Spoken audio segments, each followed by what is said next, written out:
Plan. Hey, Jim Basnight, how the hell are you? Well, I'm doing fine. It's a beautiful day in this beautiful area that we live in. It's known as Greater Edmonds, Kingston and vicinity. Greater Edmonds, I love that.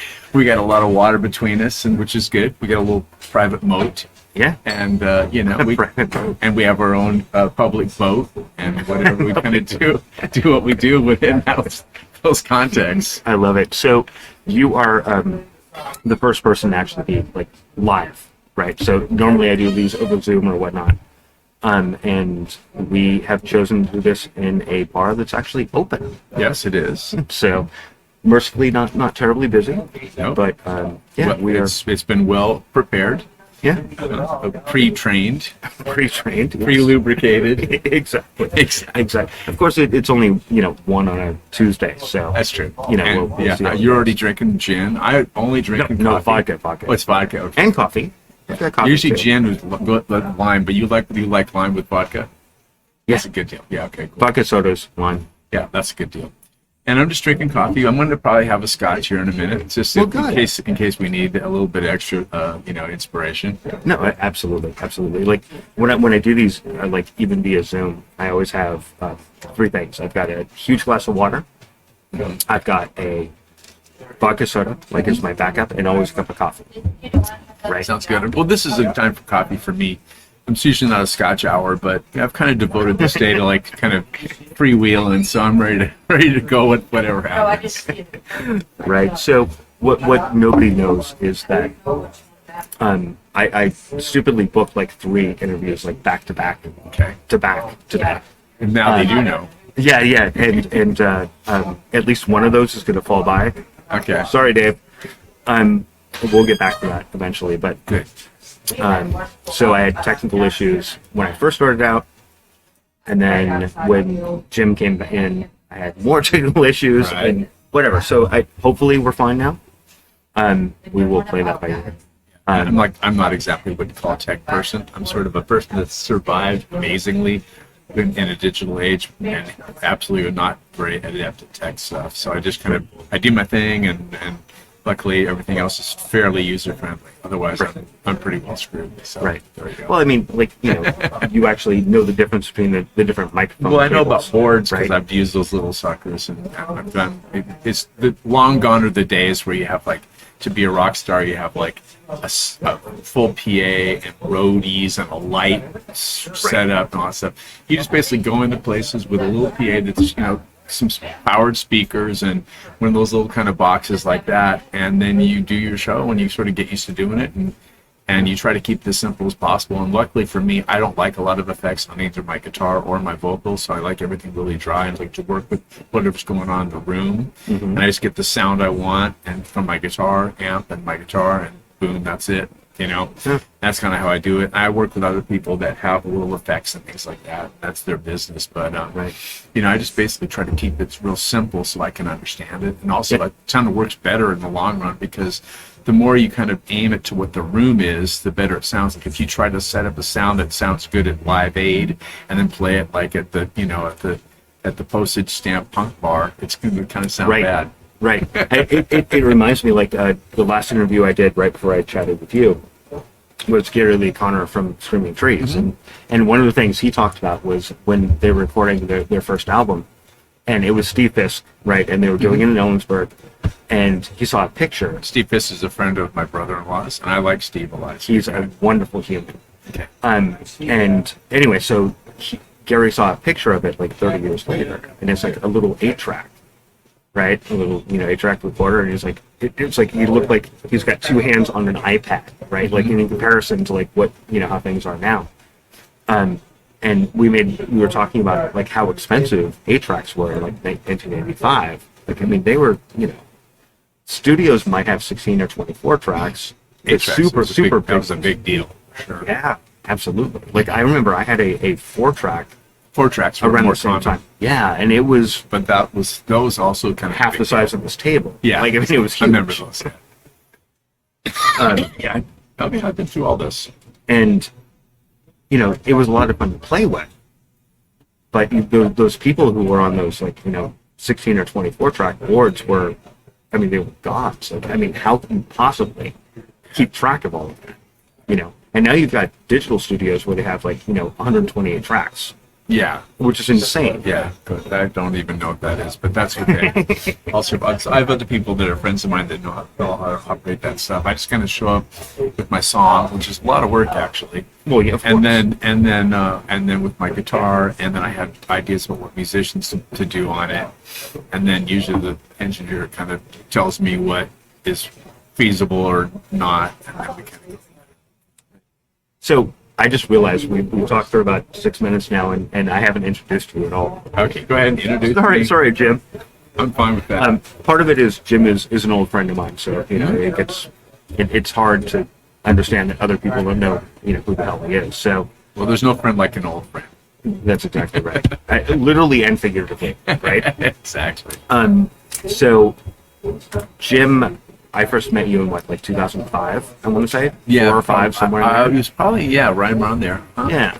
Right after. Yep. And so the reason that I met Jim was he had a band called the Moberlys, which I had heard of, which I loved a lot.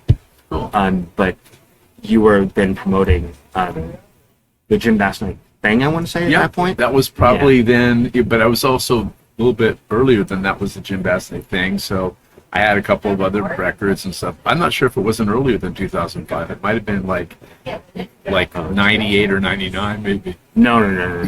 When you and I met, 2005. it was 2004 or 5, somewhere in there. It's all a real big blur to me because, you know, basically, I've been working constantly as a live musician person to actually make a living playing live for most of my income for about 25 years, and in this market up here. And to do that, it requires a lot of driving, and it requires a lot of gigs, a lot of nights, and a lot of, you know, just kind of deals with booking and musicians and practices and learning tunes and people flaking out and getting subs and just going out and dealing with them, getting in relationships with people in different towns and kind of having friends and, you know, just kind of making everything work and whatnot. So I kind of lost track of a lot of different details. So Yeah, no, I totally get that. and in the process of that, since about 2003, kind of like taming down a lot of my worst habits and things like that, so I could actually function with all the demands of all the hard work I put into it. You know. Sure. No, of course. So, and we skipped a lot over a bunch of stuff just by even jumping into the Moberlys and Jim Basnight thing. I think when I first met you, or actually right before I met you, I did some research and I was like, okay, yeah, I do know the Moberlys, but just kind of in passing, right? Like it was a little bit before my time here in Seattle, and then I did some research and that's when I found out about the Mies. Yeah, Right? It's pronounced mice, but no The big Mies. deal. Okay. Well, I mean, I would say And that's Mies, fine. That's perfectly fine. which is Mice. funny because Kurt Bloch had the Mises, right? At some I point. think he worked with the Mies. They were called Mises or something. Yeah, Yeah. that might be. And then I think I did see that name. And then Kurt and I go way back too. He had a band called the Cheaters with his brother Al, who played in the Moberlys for a while, and is also a good friend of mine. So played in the band right after the Moberlys broke up, pretty much for a very long time. That was doing in LA with a bunch of friends of mine. So I'm buddies with the Bloch family and their crew. Kurt. We did a lot of gigs together actually over time, and this Edmonds town reminds me of the Edmonds theater. We had this theater over there. We were playing this promoter guy the Moberlys met down through the Harvard exit down Capitol Hill. Oh yeah. It was guy that ran that was a guy named Art Bernstein, who's still alive, thankfully. And I know his kids, Nils Bernstein, Per Bernstein, and Oh, really? That thing? Yeah. Oh, that's interesting. and actually, Art kind of introduced me to these guys. This guy named Norm Caldwell, the late Norm Caldwell, who was a kind of a sort of a hippie leftist kind of a dude that was kind of, you know, translating into the 80s a little bit. Was actually 79 at that time. But he was still kind of coming from that place. He was kind of a fun guy, and he got this theater out here. He said, look, we want to do rock and roll movies with rock bands. And that was the Edmonds Theater, this theater that's still going over here. And we're going to bring in like cool rock and roll movies, like Beatles movies, Hendrix, and just whatever, and like old rock and roll. They brought in a really good copy of The Girl Can't Help It, which was this 50s rock and roll film, sort of the state of the art, technically, of 50s rock and roll films that had Gene Vincent, Eddie Cochran, Little Richard, and a bunch of other really cool acts in it. And they had that show, which was at that point sort of it hadn't really been in release or anything for a long time, so it's kind of like a new film, sort of an artifact of a past era. And outside of the Elvis films, there really wasn't anything that technically good of those original rockers. Right. And so he brought that in, and then we were supposed to play like after the film or before the film. They showed the film twice, and then we do like these 30 to 40-minute sets in between the showings of the movie. Right. And they had that running for like, a week straight of this movie being shown, and then us playing. And we got the cover of the local Seattle Times and Seattle PI, arts section, and a bunch of people talking about it. So this whole new concept is have bands other bands started doing the same thing. They brought the Heats, who were a brand new band then, out to do it, and the Cowboys. Okay, wait. Let's back up here just a little bit. Because it reminds me of that whole era. And the Cheaters played that too. Right. So you and I can throw these band names out. Okay. And the majority of people probably have no idea what we're talking about. Nobody's going to know. Nobody barely knows me, but if you know me, God bless you. Right, exactly. If you don't know me, I'm here to tell you that I exist. Right, and that's part of the reason we're doing this, because, there we go. You're a national treasure. So thank you for saying that's nice of you to say. I think, so let's I'd sell for an Indianola treasure. Well, hey, Indianola and Edmonds. And Edmonds. I'm going to sell for an Edmonds Maybe treasure. Linwood, if you're lucky. No. No Linwood. No. Okay. I'm going to stand off on Linwood. And fuck you, Everett. So none of that. Never, ever, Everett. Right, exactly. I'm just kidding. I like Everett and Linwood too. But I can tell you a lot of stories about them. They might turn your hair. Oh, no. I'm sure we could probably talk for 3 hours just about those stories. Yeah.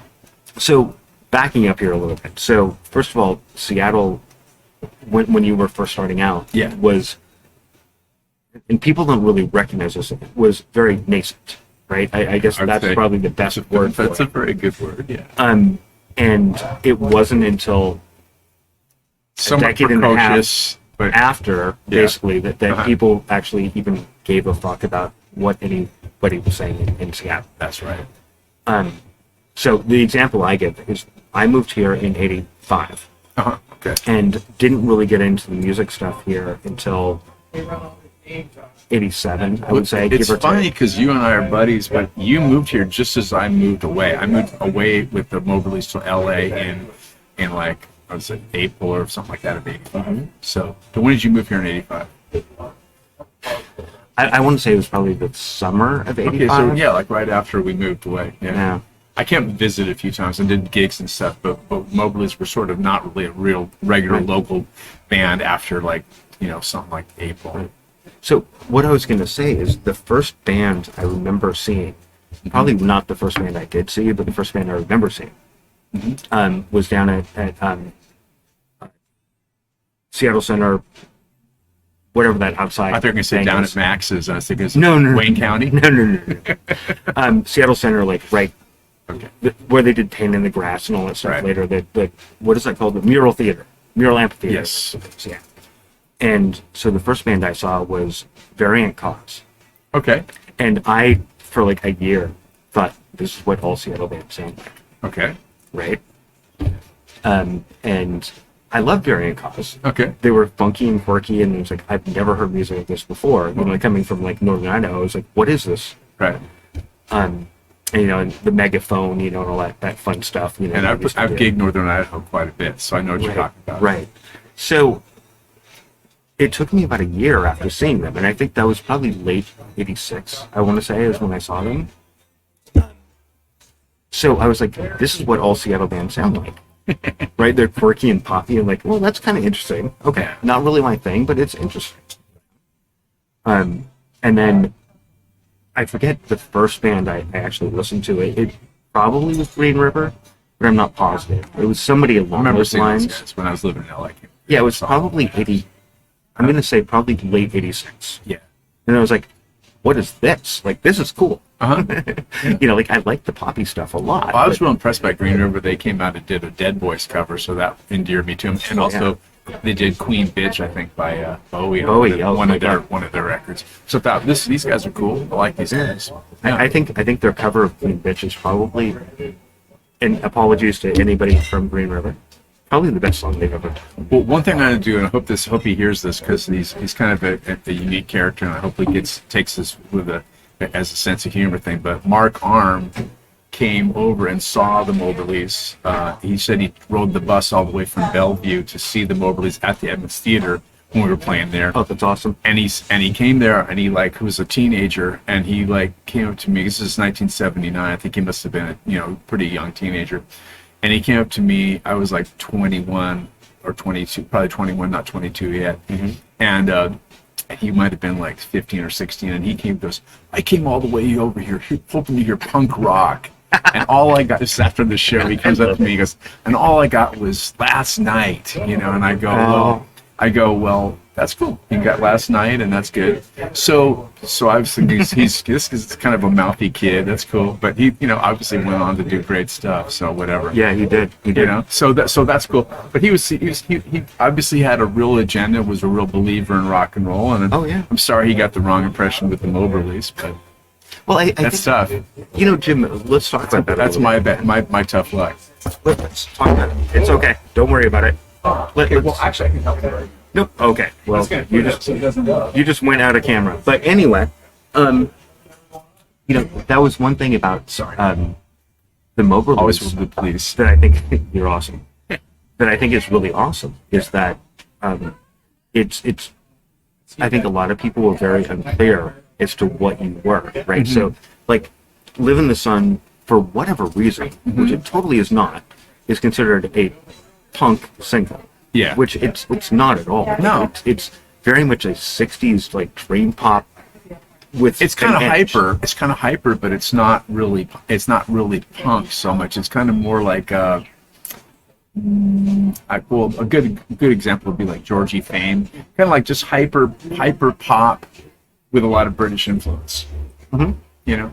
Absolutely. And the other one that cracks me up is, and well, we'll get to this, but the only time I've actually seen you, I guess I've seen it twice doing this song, but She Got Fucked, and I think that people, just because of the title, assumed it to be like a punk rock song, right? Yeah. And it's really, I mean, it is, it has, It's kind of more like a rockabilly song. yeah, it is, and I mean, there are definite elements of punk in there, especially like early punk rock. But Well, it's- the guitar sounds kind of punk, but I wasn't really was really adept at playing real distorted guitar then, so it was kind of out of my league. I'd been playing through like amps, like transistorized amps, like acoustic 150s and things like that. So I wasn't really known as a guy that had like a lot of effects that sounded like a punk rocker.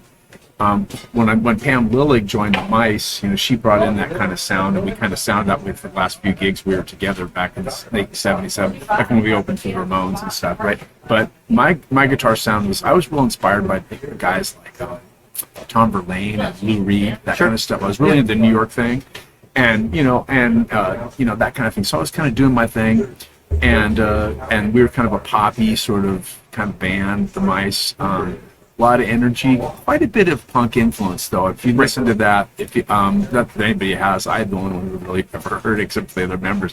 There's like 2 songs you can hear on YouTube, but a lot of our tunes did have a lot of that early pre-punk kind of influence, like the Stooges, right. And like that kind of thing, and the Velvets. So it was kind of in that kind of a vein, but it wasn't really like a distorted kind of a punk sound like the classic, Johnny Thunders kind of morphed into the Sex Pistols and that kind of whole punk sound. Ramones. Right. It wasn't really like that. Well, I mean, you always had take this as you will, but what I've always called like pop punk sensibilities. See, I right? love it. I love that. The thing about me is I just love punk rock and the whole kind of everything it came from, like garage rock and glam rock and that kind of whole thing. So Right. I love all that music, and I also love pop. I also love all the good pop stuff like the Kinks and just the really great pop bands. So Right. So I don't know if people are really getting the message. But I sort of with that, and then that single is kind of similar to the rest of my career. It's kind of it's like I kind of sort of straddle the two. Right. No, absolutely. And I think that definitely comes out, right? I mean, so a band that I'm thinking of right now is like, oh my God, I just thought of the name of the band and it totally went away. Talking Heads.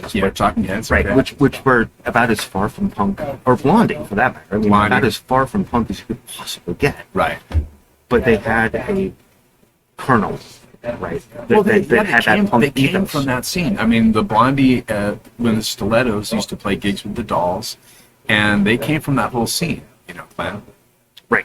So the Blondie had sort of that basic thing like the Dolls had, and then but when it became the Ramones, they didn't really go into that.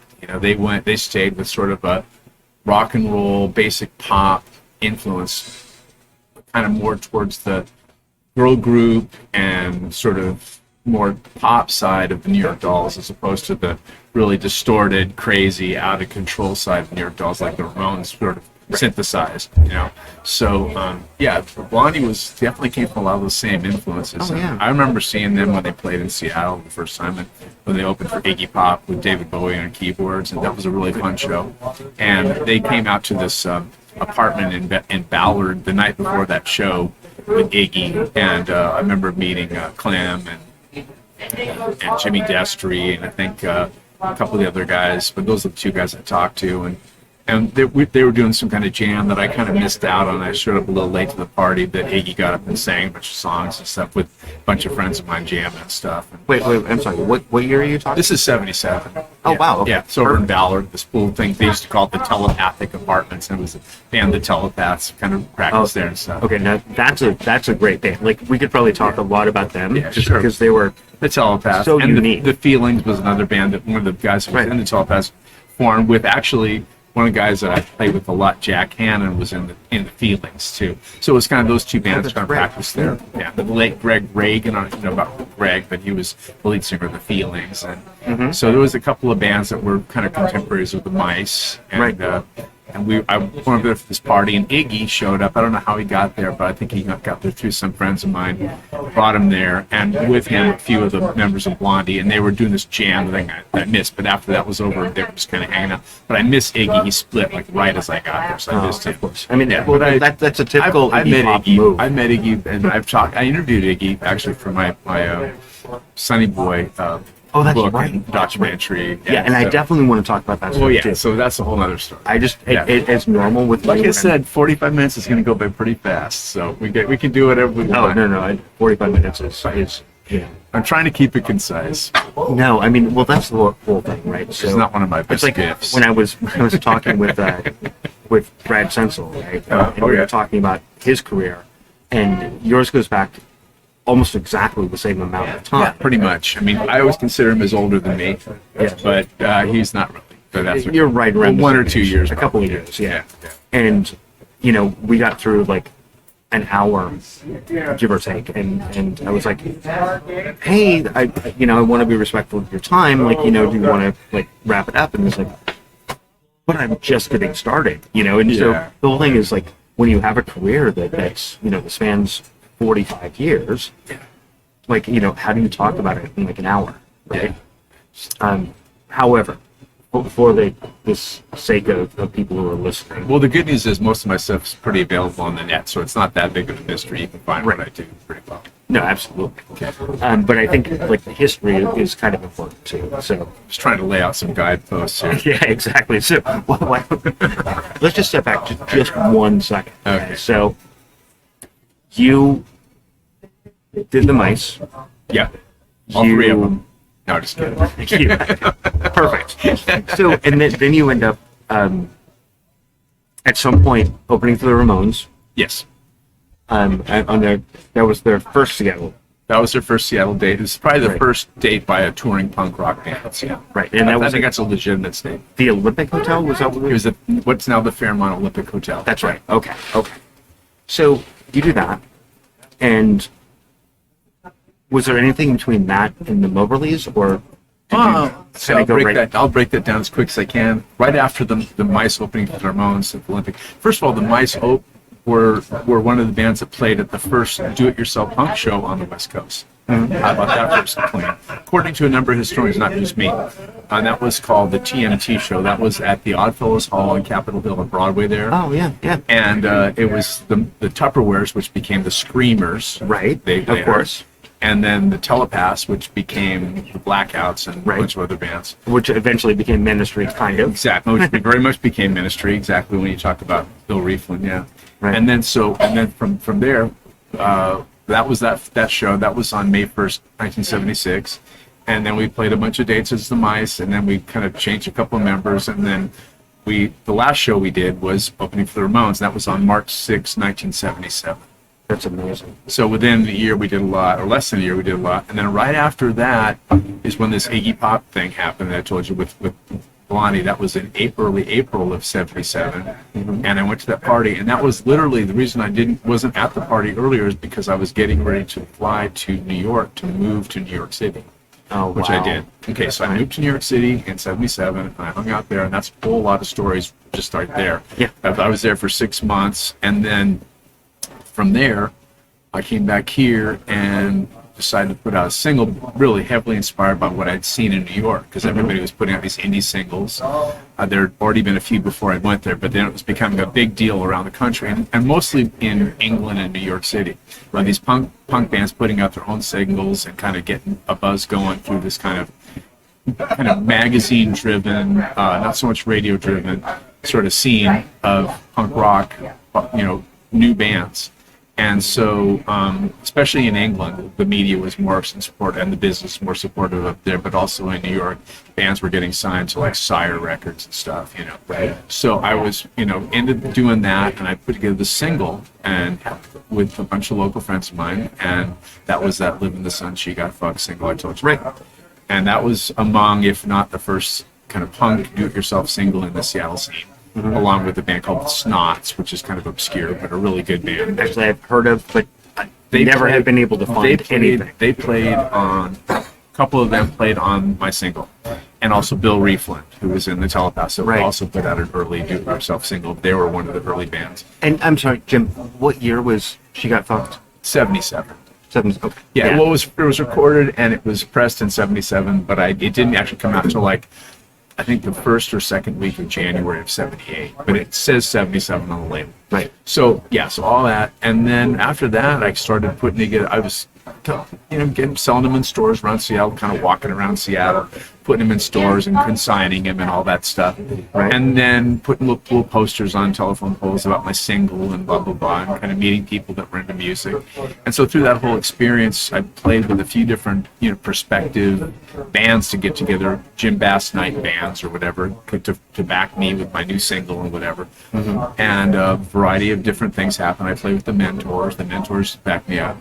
And we're definitely going to talk about the Mentors. Yeah, and the Mentors are good friends of mine from the high school days, and that's a whole other story. But I had a couple of good experiences with them, kind of learning my tunes, and we did one show at backing me up with just 2 songs on their show that we kind of a cameo I did with them at this one of the first punk club I'm aware of in Seattle called the Bird. Right. And then which lasted for I it actually was looked it up in now, 2 like locations. 6 months. Yeah, it was everything kind of went pretty quick. So that was cool, and then I put together a couple other different lineups and just tried to put together things. This band called the Pop Tarts with the drummer from the Mice and a couple other musicians that were kind of more going for sort of a a punk kind of a pop thing, kind of like a Elvis Costello, the Jam, that kind of thing, and it with a keyboard and a guitar and a bass and a drummer. Right. And so that was kind of cool. That didn't quite really come together, and then a couple other different configurations that didn't quite fly. And finally, this ran to these guys. This guy Steve Grindle, who had he played with the Whiz Kids. Right. In one of their backup bands, and he played with a bunch of local bands that were playing around here. One called Jax, with a couple of people that I still know, and one thing led to another. We started putting together a band, and we had this guy Steve Pearson who was in the band for a while. Jeff Serrar, who went to the Cowboys, was in our band for a while. We did a bunch of recording with Jeff, and we played one gig with Steve. and with a couple other guitar players, and including my friend, the late Van Rabinowitz, who I wrote a lot of songs with over the years that I was friends throughout his life, but he unfortunately passed away in the early 2000s from cancer. But the long and short of all that is that we kind of just sort of trial and error. By the end of '78, we had a pretty much the lineup set, and that was the band we sort of played with and did for quite some time. About a year, actually. We played from like '78 till like late '79, and then that band kind of fell apart. But and we did enough recording to put out that album, the Moberlys album. Which, by the way, Yeah. I haven't shown you yet, but I managed to get a copy of that. That's signed. So somebody somewhere sold this signed copy Okay. back. I should have brought it tonight. Or today. That's fine. That's fine. But I was amazed. Like I looked at it, it was like, oh, it looks like maybe that was part of like the printing on the album. It is a big part of the. Is it part of it? It is. Yeah. Are you sure? That was part of the shtick. Yeah. Exactly. Okay, well, Yeah. never mind. Then. Some of I them guess. are actually signed, but it was part of the shtick that I had everybody do. It was kind of like we never really signed any kind of big contract or business thing. We just kind of all just signed this album and said, "Hey, we're going to do this." I love it. I love it. So the one thing that I love though is that it's the sound is phenomenal. Like I mean, Well, thank you. Especially for 1978, 79, I guess is when it was released. Yeah. What's nice to say? There's a lot of not so great recordings from that era, right? And it I'm aware of that. definitely holds up. Like it sounds great. And Well, thank you. yeah, and I think even compared to, I know you've done some, remasterings, if not complete re-recordings of some of those songs. Yeah. Done some. And those original songs, they still hold up. Well, I'm glad you feel that way, and I'm real proud of that. And I know the other guys in the band are too. And luckily, we're all still alive, which is kind of amazing when you consider the track record of our peers. Right. I mean, okay, so, Whoa. Did I say that was true? No. So this is the great little segue, right? So Yeah. you talk about the mentors, and of course, when you talk about people who have crashed and burned, like I mean, that's a great example of people who have crashed and burned.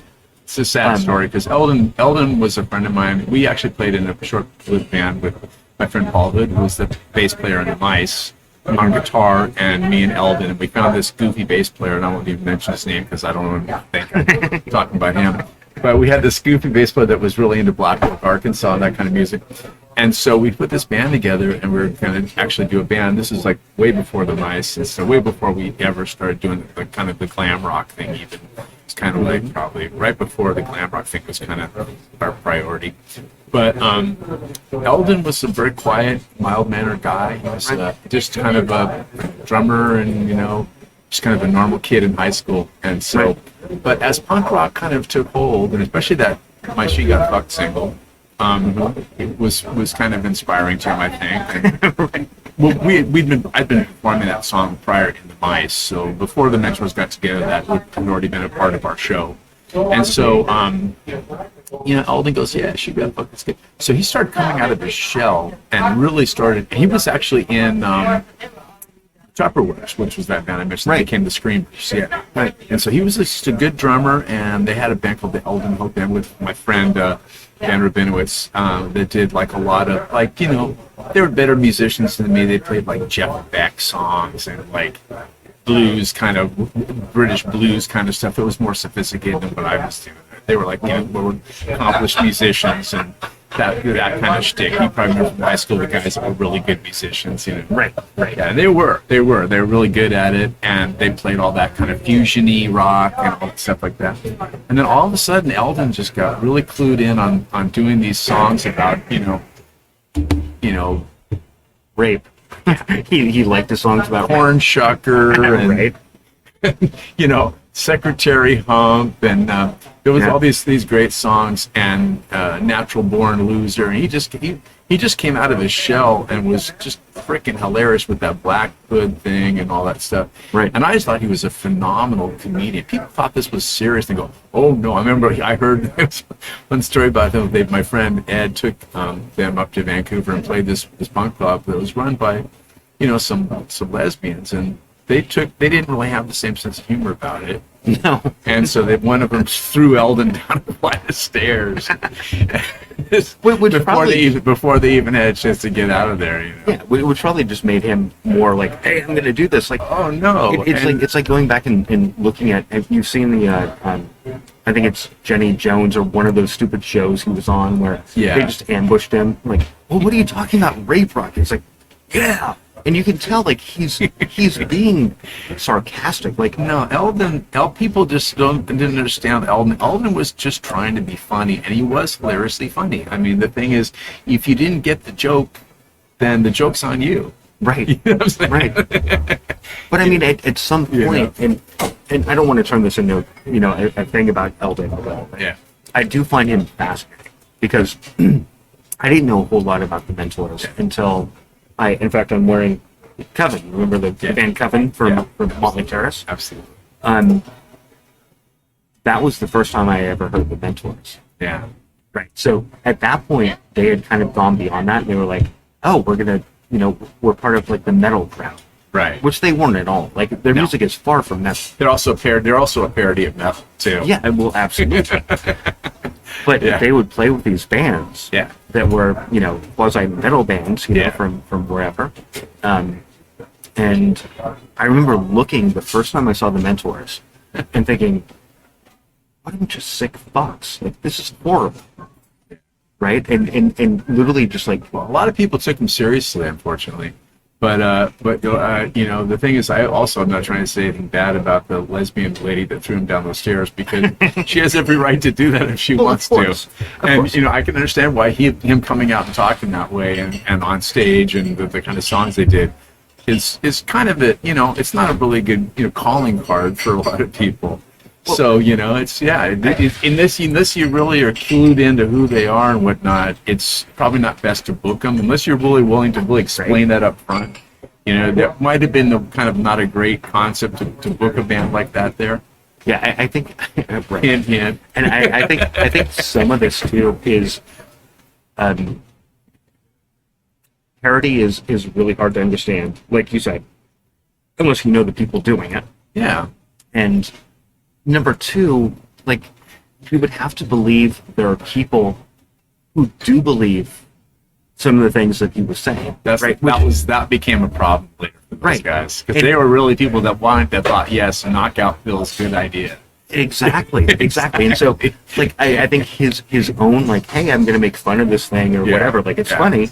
Yeah. And then suddenly there are people like, oh, yeah, actually, that's a great idea. Yeah. Right? And so that unfortunately happens to people who tend to be, like, a little bit ahead of their time. Yeah. Well, the 4F Club and the whole 9 yards, I mean, we could do the whole show just about Eldon. It was a funny, funny show, as far as I was concerned. Oh, and the thing is, what I thought it would have been better suited for Eldon to do, aside from the Mentors and making records, which they did successfully. Stand-up comedy? Absolutely not. I was thinking more actually feature films. He would have been hilarious in a lot of different roles, because the guy was just he had just so many great comedic things about him. They were just the faces. Right. So, okay. Yeah. I promise we're not going to talk about Eldon the whole time, but I have one more question. So, I'm fond of him. Let's put it that way. I didn't know the guy, but I'm fond of him. Okay, cool. You're okay in my book then. Well, thank you. I appreciate that. I forget which movie it is. It's one of the exploitive movies. I think it was like the Curtin Courtney movie, whatever, where he's being interviewed. I don't remember the movie. And I'm watching him, and I think that's like a parody of an alcoholic, right? Like, well, not to say he's not. Well, it became a reality for him. Well, that's what I was going to get at, right? So he kind of played the game like, oh yeah, like look at me, like I'm just completely. But in the meantime, he became a pretty degenerate alcoholic at a very young age. Yeah. So there's a danger in that, and absolutely. I have very few words of wisdom for my kid. Yeah. But that's one of them. Is like when you play to be something, you can become that really easily, and you don't even know you've done it until you've already done it. And that's unfortunately I think happened in a lot of ways too. it's just a sad story because I think it would have been great if he would have got it together, cleaned up, and just really understood that he had a great act and was just did the act, you know. Right. Right. Okay, so let's step away from the mentors, just because. By the way, he was never really a jerk or an asshole to me. He was always really nice to me. I can't really say that I have any reason to be mad, but I know that some people said that he was an asshole. But for me, he was always a really nice guy. I mean, the only interaction with him I can remember, which I'm sure there were more, but the only one I can remember is I think it was after a Coven show. It was like Coven Forced Entry and the Mentors playing like Motley Terrace, and it was like 16 or whatever. Nothing could be better.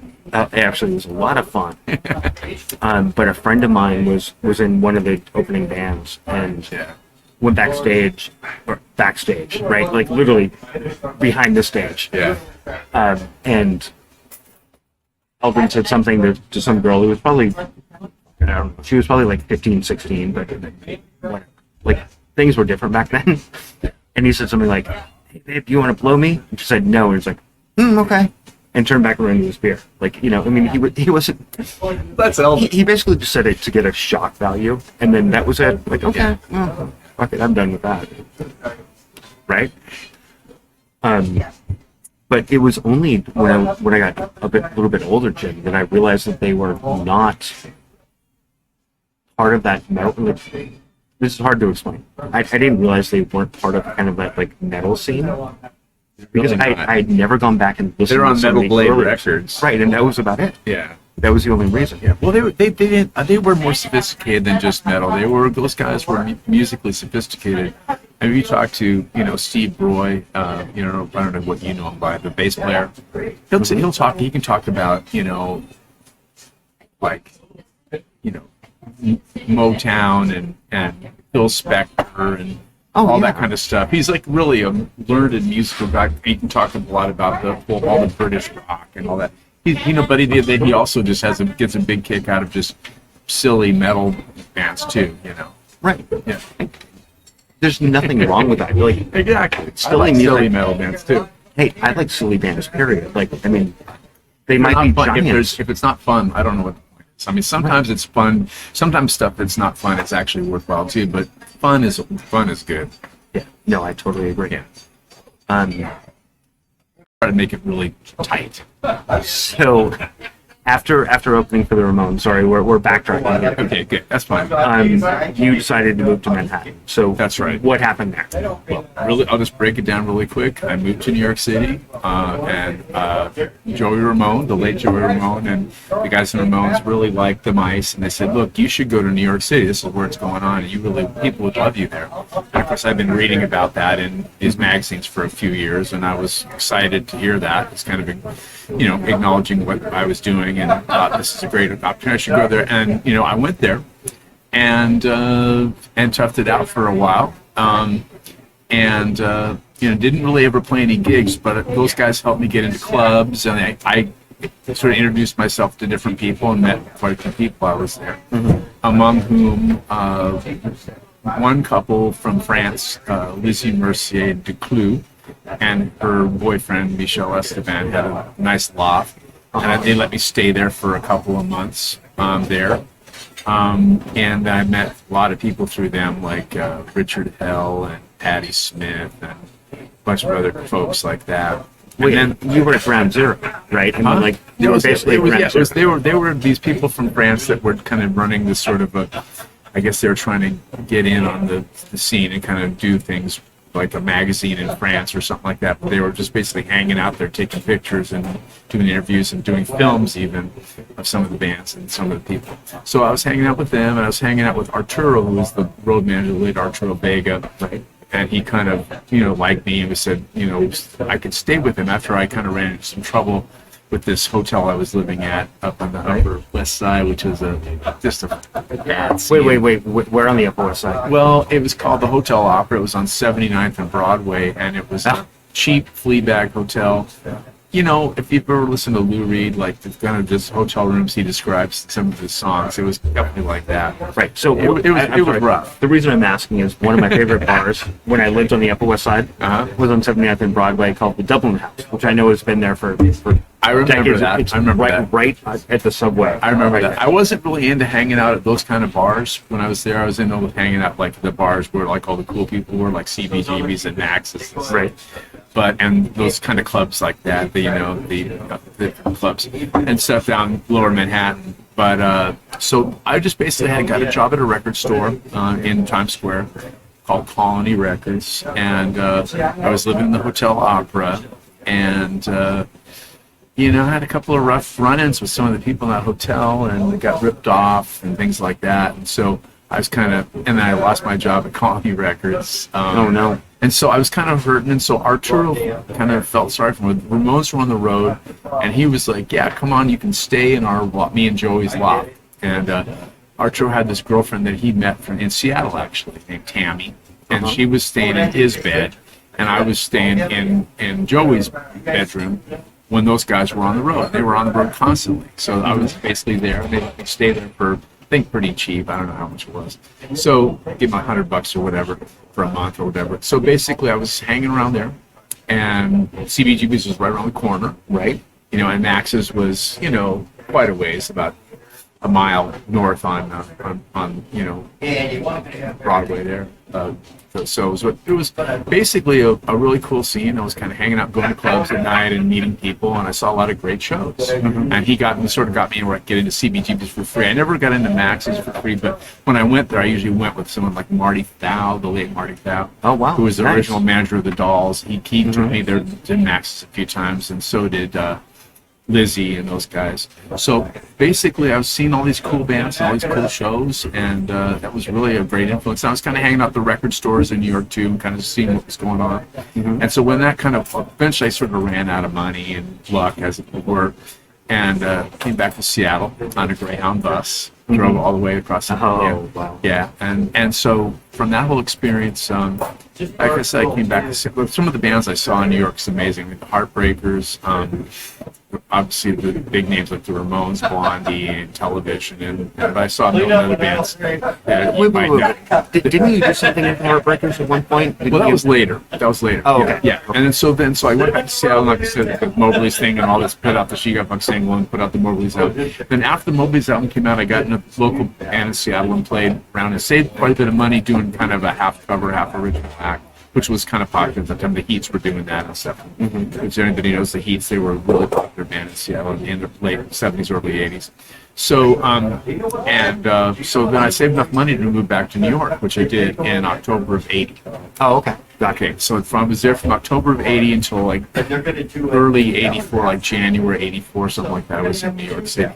Mm-hmm. So, but I went back and forth a couple times, played some gigs in Seattle along the way in that time frame, and I did have a good stay in Seattle in '83. I was a good part of Seattle in Seattle for a good part of '83 too. But I was mostly in New York for most of that time, and I did get a chance to play with Johnny Thunders and play with those guys, and was friends with the late Billy Rogers, who was the main sub for Jerry Nolan. Right. Yeah, and I was friends with Walter too.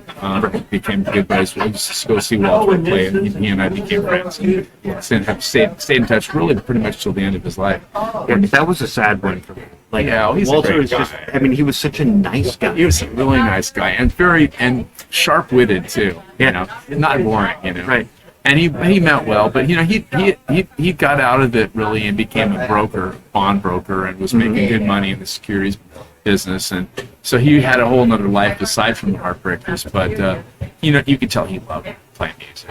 Oh yeah. It reminds me of James Williamson was the same way. Yeah. Like he went off and Similar. had a software career and actually made far more money, doing that than he did, for the Stooges. And I did the securities thing too for a while, and Walter and I kept in touch during that time, and he was a lot smarter than me when it came to that stuff, and gave me some good advice. But the long and short of it is that I saw a lot of great bands, and I also I put together a new version of Moberlys in New York.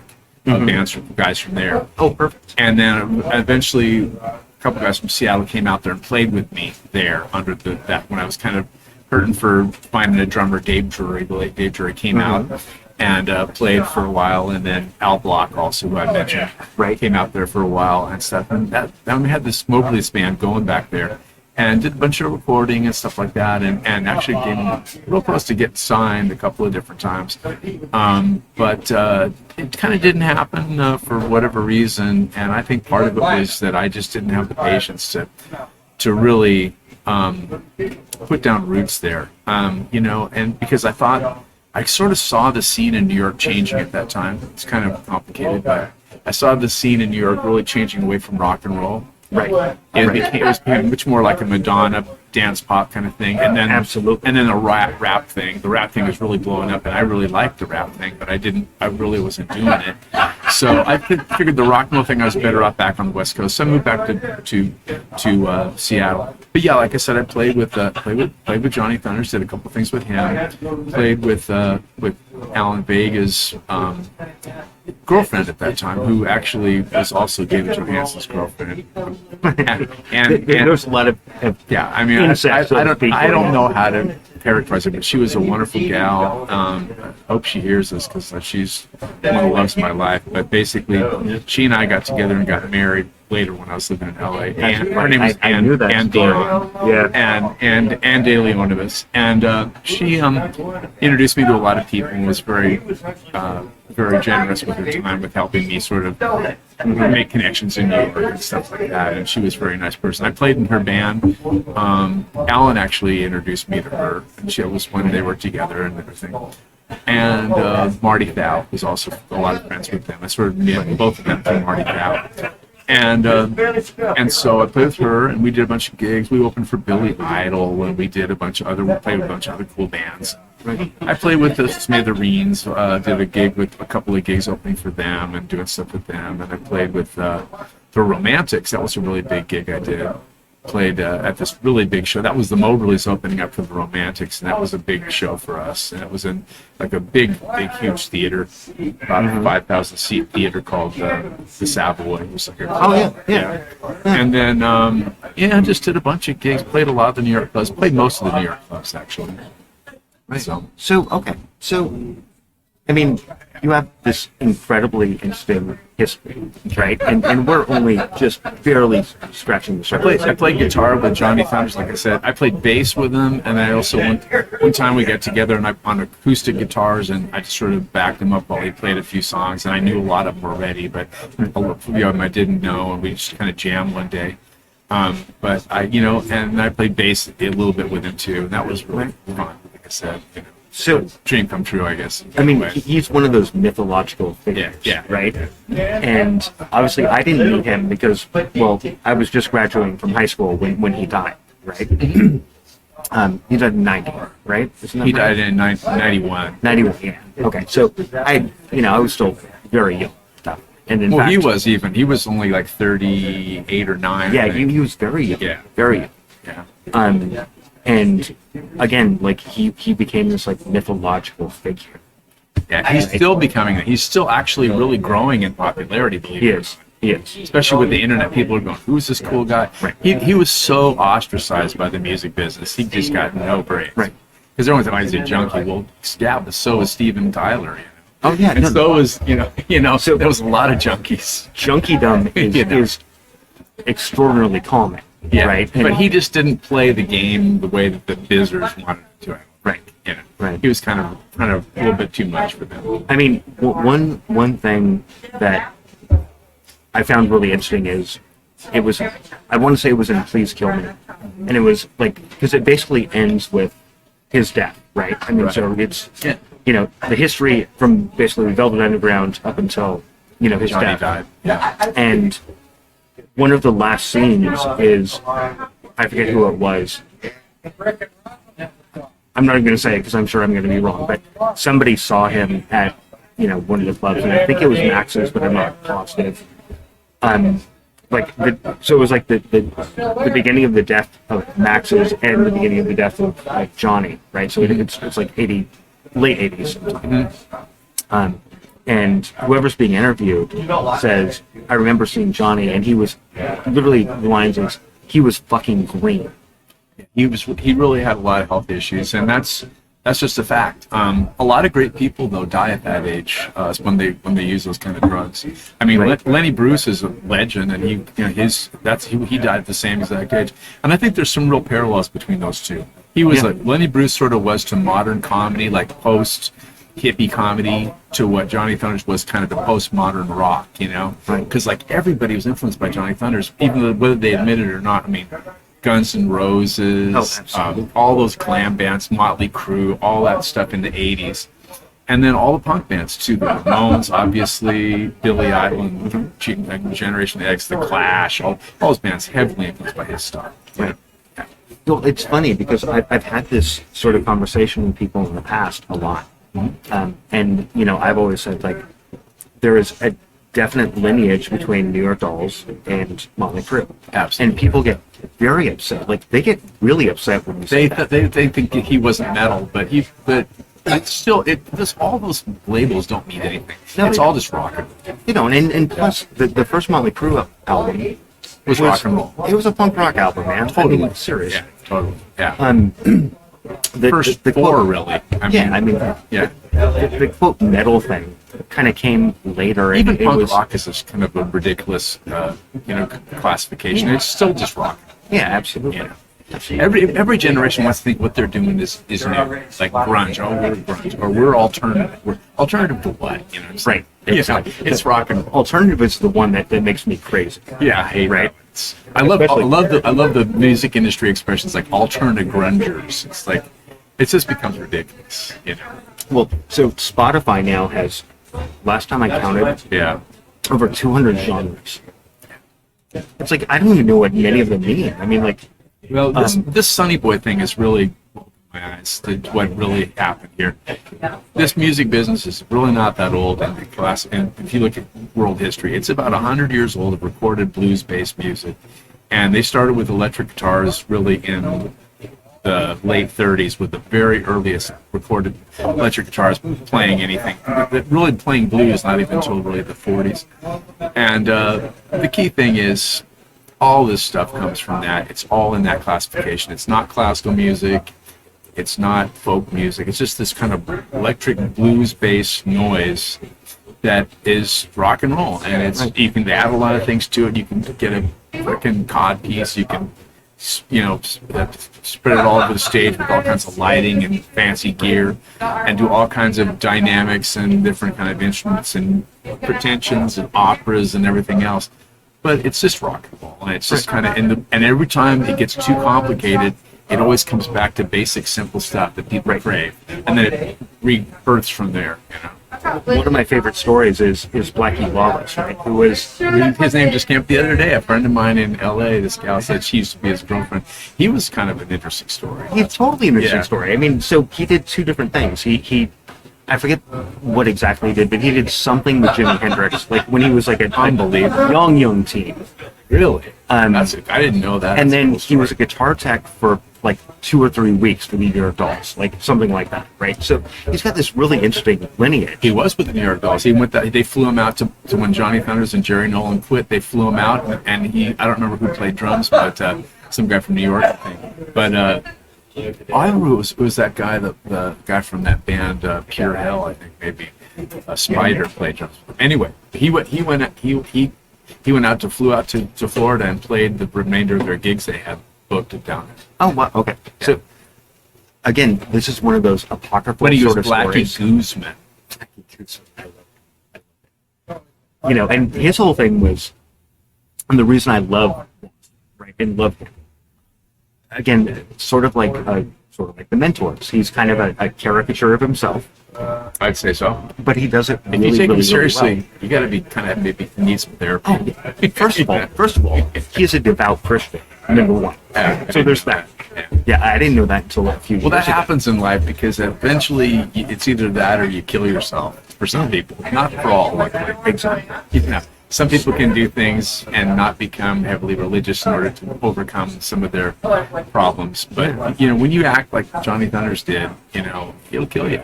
Oh, without it. And I mean that is a phenomenal lesson for people to learn. Unfortunately, most of the people who need to know that lesson Yeah. die before they know the lesson. Exactly.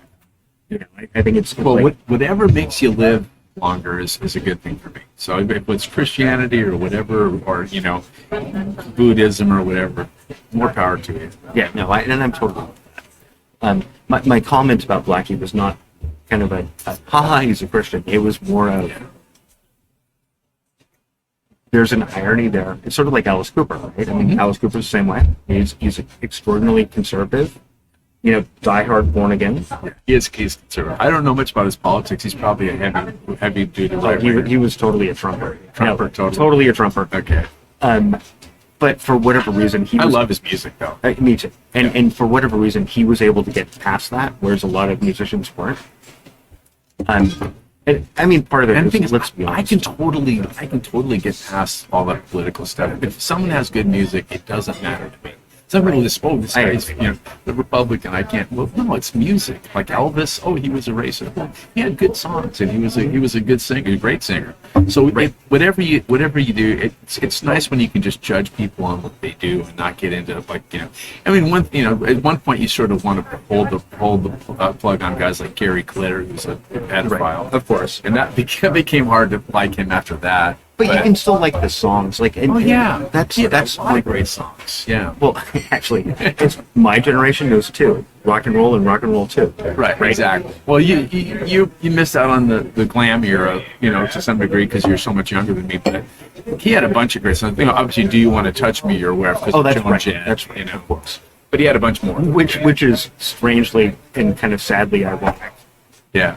But hey, whatever. And the thing is, were he the only rock and roller that was unfortunately obsessed with young people, I'd go, wow, that's great. But a lot of rock and rollers were. And I mean, a lot of notorious rock and rollers were into teenage girls or teenage boys. Oh yeah. And that's just facts. Oh yeah. And it's not pretty, but it is. But he's not the only one that was like that. It's not. But at the same time, and obviously I don't want to spend a huge amount of time talking about this particular topic. Yeah.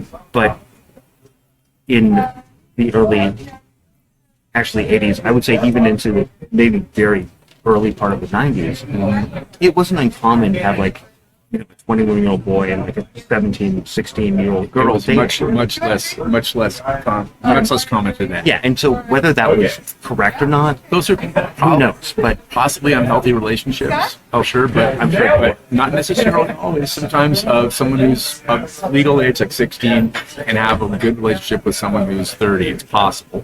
It is possible. I'm not saying I don't want to try to judge with anybody. Right, and again, I didn't want to really dig into that topic, but it's just one of those things that people, we do this a lot in society where we retroactively judge people for things. It's like, whatever. The thing now, we live in a time when that is really easy to judge them. It was a time when a lot of things were different, and that was very, very common in a lot of cultures. Right.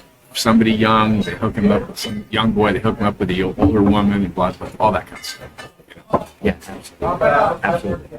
Jim, I want to keep going here, but it's starting to get a little bit loud. We're getting bogged down in really no, it's not that. Like, I don't care about that. Okay, it's starting to get a little bit loud. So, and because we're doing the mic thing, I'm generally inappropriate, so that's no, I don't think inappropriate is. I'll wait till someone comes out and puts me in handcuffs. Nah, I'm not worried about that at all. But I have one last question to ask you. Something about you that nobody knows. Or I'm sorry, that nobody would guess. How's that? Don't say I'm an open book, because that's what everybody says. No, I won't say that. Well, something nobody knows is that, well, nobody knows about me. Like I said, I've been pretty forthcoming with my information. Well, obviously something that nobody knows about me, the real facts about me. This year, I lost my mom and my brother, and I lived in a very small family, and my uncle. I lived in a very small family, and so that was like probably the three most important people in my life as far as family. Oh man! Except for my kid that I've been raising, and she's not my actual blood relation. But as far as blood relations, that was the three most important people in my life, probably blood relation-wise. And so that's something that I've been having to deal with, is just the loss of people that were close to me. And so that's just something that I don't talk about a lot, and I might as well tell you. And that's been kind of a hard thing for me to process. And, Absolutely. just kind of move. You know, when you have a small family to begin with, and those are the main people in your life that you sort of, you know, either come to when you need some support, or that those people come to you when they need support, and you're there for them. That's hard.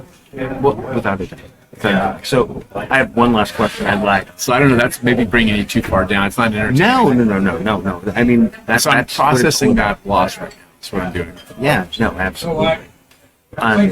Just to kind of kick things in a different direction, just for you know, a couple of minutes. What is your prognosis for where music is going? Okay. I think music is really at a great place right now. I know that sounds really optimistic and kind of, you know, sort of, you know, kind of silly, but it really is. Because here's what I see is going on right now. For years, it was sort of stuck in this kind of sort of weird kind of not knowing which way to go. When digital music first came out, and you were part of that too, is basically a lot of the songwriting and a lot of the stuff just kind of went on hold. Everything was all about trying to figure out this digital technology. A lot of people said, look, you have to have a drum machine, you have to have synthesizers, you had to do this techno music. A lot of people are saying, hey, you can do the guitar thing and do your thing. But everything kind of became sort of, you know, changed with digital music sharing and all that kind of stuff. Now I see it as being this whole new resource, digital archiving, to where people have been able to absorb so much musical information, and I'm really optimistic that it's going to produce a lot of great new music in the next few years. And I think with this COVID thing, we've all kind of been internalized and sort of had some time to really take time to really see what's going on and see where we are a little bit more. And I really think things are going to turn around. A lot of great songs are going to happen. A lot of great bands are going to happen once things get under control. No, I don't think COVID's ever going to be under control. I think people are going to still be wearing masks like 10 years from now. Look, here's the way that I look at it. In our lifetimes, I agree. I don't think that's going to happen. In my kids' lifetimes, maybe. We're gonna be getting COVID shots every year, like we get flu shots and polio shots and things like that, and you know, measles shots and things like that. But the key thing is, it's really changed people a lot. But I really see a real renaissance of music in the near future, and that's why I'm really focused on trying to get out. See, I've been playing, Glenn. I've been playing this Northwest thing to make a living for a long time, and I kind of sort of put the music business in general. The whole idea of chasing around A&R people with my tape and all this other stuff. I just kind of been doing much less of that, just doing my music and kind of leaving it where it is. I've released all these albums and stuff like that. And so I'm really focused on right now. I've found a lot of success in other places, so people responding well to my music. I'm really kind of moving into a mode of traveling, and that's going to be sort of my focus, is doing a lot more long distance traveling, not just traveling to play gigs in Coeur d'Alene, but like traveling to play like gigs in Europe or beyond and around the other parts of the world in the United States and whatnot. So that's kind of going to be my thing, is going out there and just doing what I do and playing my songs for people outside of where I'm at, and just taking some chances and hopefully meeting some new people and just seeing where that goes. And I've sort of fine-tuned my show and kind of got sort of assembled my material pretty well, and I think it's time for me to bring it on stage to other places. Well, I think so too. I mean, like, that's my optimistic hopes. You have a very unique take on music, right, from my perspective, right? And that is the power pop plus punk plus, God help me, Jim, almost a country sort of thing too. Yeah, like, you've got a lot of that mixed together. It sounds like country, but I look at it as American roots music. Right, of course. Whether you can call it blues, you can call it country, it's all the same kind of mishmash. It all comes from the same place. Yeah. Yeah, but I see the pop thing, I see the punk thing, and I also see the American roots thing. That's kind of what I do. Yep. So on that note, well, first of all, one more thing. I've got a friend of mine from Ireland coming on next Friday, who you'll love, Pete Gardner. Wonderful. He's very much Americana, but he's very, very, very much Northern Irish. So it's I love his music. And I'm going to share. By the way, that kind of music is probably more popular in Ireland than it ever has been in the United States. It's really popular. There's no doubt. Yeah. And in fact, there's arguments that that's where country music came from, was Ireland and and there's a Scotland. lot of Irish influence in country music for sure. Yeah, there's no doubt. Jim Basnight. Yeah. Hey, I love you, buddy. Love you too. I'll see you soon. Thank you so much. You bet. Bye. Great.